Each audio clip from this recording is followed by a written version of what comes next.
We're with Miracle Mindset mentor Eleanor Hayward on Hopeful Radio. Eleanor, thanks for joining us on the program today.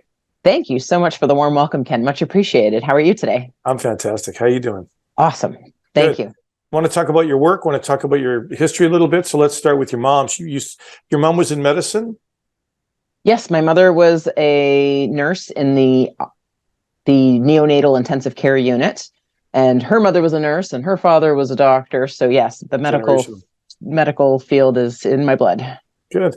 And how did you get into your field? Was your mama a mentor to you, or did that influence you in any way, or you went another direction, of course? But yes, she was a very nurturing soul, and she was very supportive of my decision to go into massage therapy, and was helpful in helping me pick a school and making sure that I was comfortable touching strangers before I made that commitment. And my dad said, "Why don't you want to be a chiropractor?" And I was like, "Yep, that doesn't appeal to me." So you started off as a massage therapist. Yes, that was my first, and this year will be 20 years of professional practice as an RMT, but I did give up my license late in 2021. Right, and then what happened? But how did you get involved in what you're doing now? I started attending university at McMaster in Hamilton here in 2016 towards mental health care, and emotional support is where I really wanted to go to serve my clients. And then when the pandemic happened, everything went on hold, and I decided to take the leap of faith full-time towards the mental, emotional, spiritual support of my clients, transitioning my business privately with Holistic Eleanor, but also with the Love Your Vibe transformation with Elvira V. Hopper as a Miracle Mindset mentor. Yeah, we chat with her. Yeah. She's awesome. She is just such a vivacious, inspirational leader, and I'm so grateful for her in my life. So what is it about Reiki? You talked about Reiki energy that opened your eyes to healing. What is it about Reiki? Reiki, I was very logical, analytical, and skeptical when I first heard about Reiki, but it was in a complementary modalities course in my massage therapy program. And I thought, well, if they're teaching it to me in school, there's got to be something to it. And when I first learned, I was open, but I didn't feel anything. But it was a few months later when I was massaging a client of mine. She says, "Oh, you do Reiki?" And I thought, "Oh, well, how do you know?" And she says, "Well, I've had it before. I know what it feels like." So it really took for me that third-party validation for me to become more aware and to apply myself on a deeper spiritual level into subtle energy. And I'm so glad I did. I became a Reiki master, and I now teach Reiki level 1 to students, and I organize a Reiki share for practice at the yoga studio that I work from. Oh, good for you. So let's talk about the pandemic. How have things changed since COVID? I mean, we know mental health is a big deal globally, right? That's one of the reasons for radio, to be honest, right? So let's talk about that with us. Yes. Mental health, I mean, there's an opioid epidemic because people are in pain. There's a suicide epidemic, and mental health it's Mental Health Week here in Canada. And I think it's something that we're starting to talk about more. There's less stigma, but there's not access. It's not really covered under OHIP. I'm here in Ontario. I'm not sure. I don't think the other provinces do either. There is to a degree. But it's certainly not as accessible as it really needs to be. Mm-hmm. And it really takes community. But I mean, our culture is toxic. I'm really a fan of Dr. Gabor Mate, and he's one, and he takes kind of a social psychology lens that's what I've been studying. It's like we need to look at the sociology. What are these structures that we're working within that are making us sick? Because I think, frankly, anxiety and depression are normal responses to a very abnormal society. And how do we shift our colonial culture, which is very power over? And I guess that's where my passion is blooming through the Love Your Vibe transformation, because the pandemic, I was deemed inessential as a massage therapist. And really, thank God for technology. I used Zoom and Google Drive and was able to co-create a 6-month group mentorship program with my partner, Jennifer Hawkins, using the teachings and tools that Elvira had shared in the VIP Mindset Reset online course. And it has blossomed into the Miracle Magnet movement. We have a team that's growing of people who have gone through the 6-month program, see the value of the teachings and tools, practicing personal development in community, and they want to practice it themselves and facilitate it for others. And I mean, I believe that pharmaceuticals have their place in biochemistry in our bodies. Therapy certainly has some demonstrated efficacy, but I believe personal development is another angle towards mental wellness that just supplements the need for people. And it sure is there now. I mean, COVID just brought it out. I mean, forced home and all that thing, isolation, living in your mind. Wow. Yes. And early on, because isolation was the word that was imposed upon us by that society, that system that I was referring to. But early on, somebody suggested through social media to consider it a period of solitude. And that flip of the script in my mind made a big difference, because to me, that indicated a degree of choice. It wasn't imposed upon me. And that made all the difference. And yes, there was certainly periods of loneliness. I'm a single woman. And being away from my family and my friends, that was difficult, because especially with massage, I'm used to touching people all day, every day. Would be, yeah. Right. So to not have that was difficult. I think I looked for emotional supplement through movies. I think like a lot of people, and but overall, I think I weathered the pandemic really well compared to. And I like your perspective, changing your perspective on it.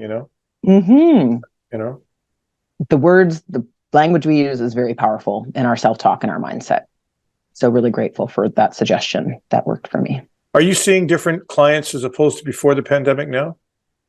Not only more, but a different clientele? Yes, different. Because as an RMT, I was really grateful. I had the benefit of some job security in terms of people's extended insurance benefits. They were covered for RMT, so they came for soft tissue rehabilitation, and I really enjoyed that. But because I was moving my career more towards the mental, emotional, spiritual side of things, when I gave up my license, I did lose a large percentage of my clients, because now my services are no longer reimbursable. But some people do have more of a slush fund, a health spending account under their insurance benefits. So I do have the occasional client who uses that. But it's more now people who are looking for something different. They want massage, but they want something more. And it's so fulfilling that I'm able to share different concepts, different metaphors, different exercises and practices more freely to help them integrate the mental and emotional stress that leads to their physical discomfort. Yeah, and for you to leave what you knew, and you still can, of course, but you left that and started your own business during that time. Scary, like jumping out of an airplane without a parachute? Terrifying. Yeah. Yes. No, there's a meme that goes around Facebook every once in a while, and it's the universe kind of like flicking a person off a cliff. But then there's also the universe catching you as you fall.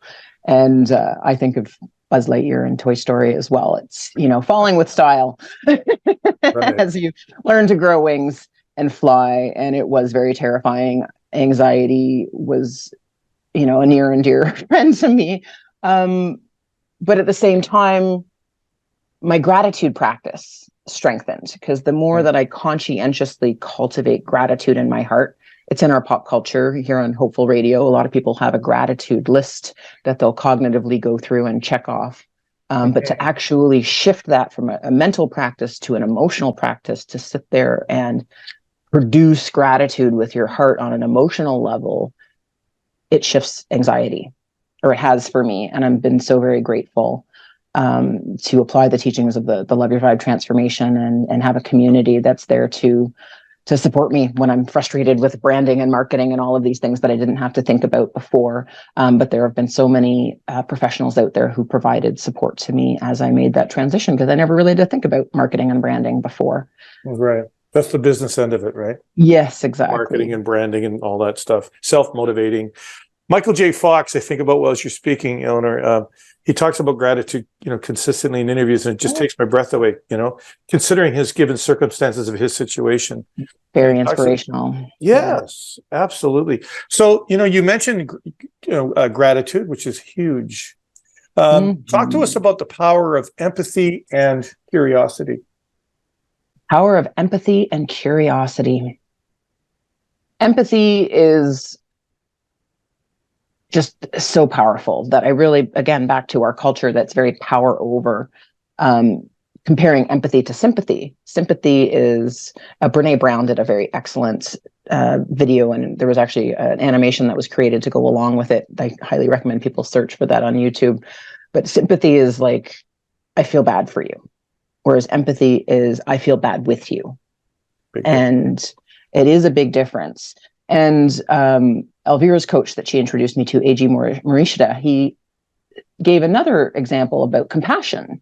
Compassion is, I feel for you down there, but I don't need to get down in the trenches with you, because I think a lot of people who are highly sensitive are empaths, that we have a lot of deep, dark emotions like shame, for example, and grief, or ones that guilt, exactly, or ones that are so common, doubt, that we can get down in those trenches and really feel those energies. But as we're able to process and metabolize those deeper, darker emotions that are linked to our trauma or intergenerational trauma, that we can heal and we can build more compassion for ourselves, similar as we cultivate gratitude, so that I have empathy, but it's creating more of a clear sentience. I can sense where people are at, but I don't have to feel that with them, but I can connect to where they're at. Which is a gift that I believe our culture, our society, we're evolving with emotional intelligence, because for so long, the value system, the belief system of the patriarchy, that emotions were weakness.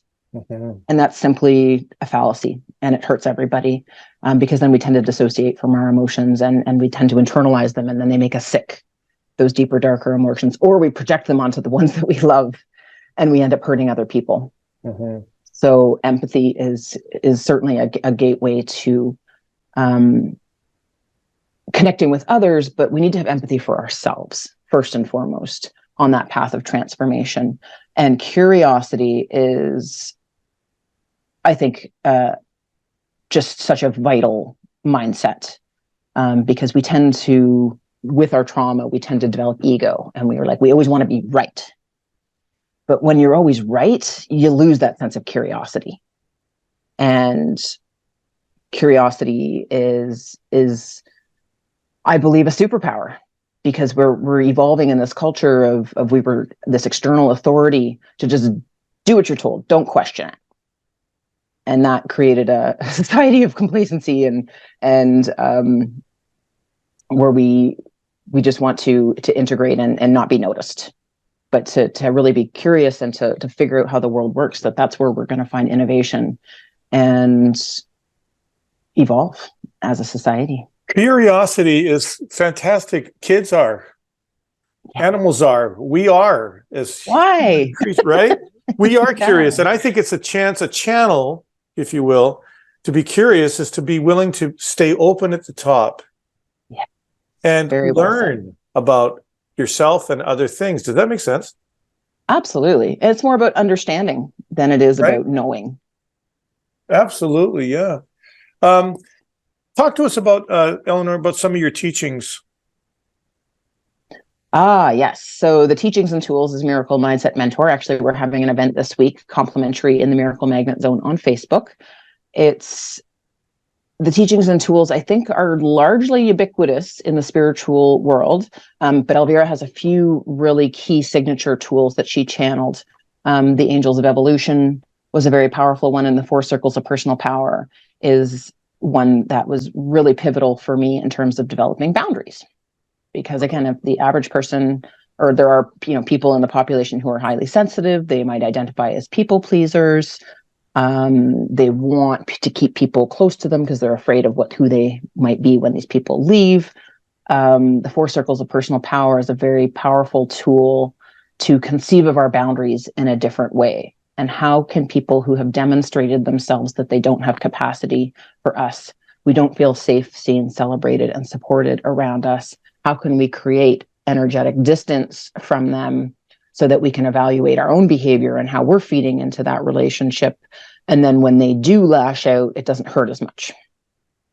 And that is really very challenging because you start to feel very alone But at the same time, as you start to feel safe, seen, celebrated, and supported in your very own skin, because that is the goal, and that's the journey of a very powerful mindset and being able to heal, that then we start to attract a community who supports us, and we attract more and more friends and colleagues who are able to really see us and hear us and support us and celebrate us through our highs and our lows, and people who are more and more insecure, and they project their deeper, darker emotions onto us because they haven't been able to process and integrate those themselves. It was a transformative tool for me, and it keeps evolving, and I'm so grateful that that's and she was taught by her branding expert that you share your best tools for free, and that was one that was pivotal for me. Would that be like an introductory thing? If I know you're online, you could talk about how we can all find you online. So the introduction part, that would be that sort of thing. If I was to introduce myself and say, hey, I want to meet you, or by the way, are you in person and remote? Or is it yes online? Okay. Yes, and I have two businesses. My first way to reach me as a personal professional is through holisticelenor.com, and I do in-person sessions through B Yoga and Wellness Studio in Burlington, Ontario primarily, but I also do distance sessions, intuitive readings, and distance healings through Zoom. And with the Love Your Vibe Transformation, as a Miracle Mindset mentor, we do Zoom sessions internationally. Oh, fantastic. That's great. You talk about connecting to nature. Why do you think nature's such a healing thing for you, or all of us? Oh, because we are nature. I think that was that colonial mindset that we've been conditioned with, that we're separate from nature, or that we're better than nature. We have to conquer it. We need to mine it for resources. And it's like, no, this is our mother. This is our brothers and our sisters, and we need to honor that. And yes, we need to consume plants and animals and metals, and like, I understand, but it's about how we interact with our environment that needs to shift with a sense of honor and gratitude, rather than this entitlement that we just kind of use it and discard it. And that has really led to me, stepping up as a community leader with Milton Green Environmental Association in the past. And I stepped up with the Green Party provincially and federally to run for office in Milton, Ontario, because we need to shift the way that we look at our environment and how do we interact with it on a political policy level as well. Do you see people changing? Do you feel there's a change in the air since COVID, like a positive energy, people coming together again, communicating, touching, all that emotionally as well as physically, but that? I do. I think there's a bit of a pressure cooker in terms of like pressure coming down, particularly in Ontario, but across Ontario and across the world, that there is a more of a right-wing pressure to be more independent and to take responsibility for yourself on one hand, but at the other side, we are a collective, connected species. We need each other. And I do feel that people are responding to this pressure and reconnecting with their communities. Like, and social media and the internet has been such a fabulous tool. We're more connected than ever. Absolutely. Yeah. I do have hope. I can see people who are stepping up and reaching out, but connecting within and connecting with nature themselves, so that they can then speak their truth and become more aligned, authentic, fully self-expressed, and to speak their truth in a compassionate way, so that we can evolve as a species, because the other path is very dark. And I'm not a toxic positive person. I don't want to bypass, because there is a lot of darkness and a lot of people are suffering. And yet I have, with my personal development, come to a deeper place of forgiveness and a deeper place of inner peace, and trust that we will find a way. Fantastic. That's great. Mm-hmm. Thanks so much. And I hope so too, because it's all about connection. It's all about this right here, right? It is. And I feel that Indigenous people in Canada are closer to the earth with their value system and their governance system. And I really do believe that when Indigenous women have rights, that we will all have rights, because that's something that a lot of people are have been discussing through the pandemic is, what are my rights and what are your rights? And it's like, well, your rights kind of end when it infringes on my rights. Oh, they're the So- landlords. Exactly. And they deserve rights, and they are, they're internationally caretakers for the greater swath of biodiversity. Planet. That in addition to the climate crisis, we have a biodiversity crisis that are ongoing. And I really believe in the truth and reconciliation process, but it needs action. And we have a coronation going on Saturday, but I believe that the monarchy is something that we need to extricate ourselves from as a colonized country, because too much power lies with the governor general, who has been reduced to a rubber stamp, a figurehead. And I believe people deserve better. The planet deserves better. All right. Shifting gears before you go today. One thing we do is we call it sentence completion. So I'm going to start a sentence, Eleanor, and I'd just like you to finish the sentence. Don't think about it too much. Whatever comes to mind. Are you ready? I'm ready, Ken. Ready. And one of the many things you learned with age is Compassion. compassion. Love it. Yeah. Ever since you were a child, you were able to See rainbows everywhere. see rainbows everywhere. That's an old 60s song, isn't it? I don't know. It's fun. And an event in your life which showed great strength was? Oh, running for political office. Good for you. Yeah. Thank you. Well, listen, Hopeful Radio, thanks for your time today. I want to just mention, create conditions for healing in dynamic balance with nature and spiritual holistic.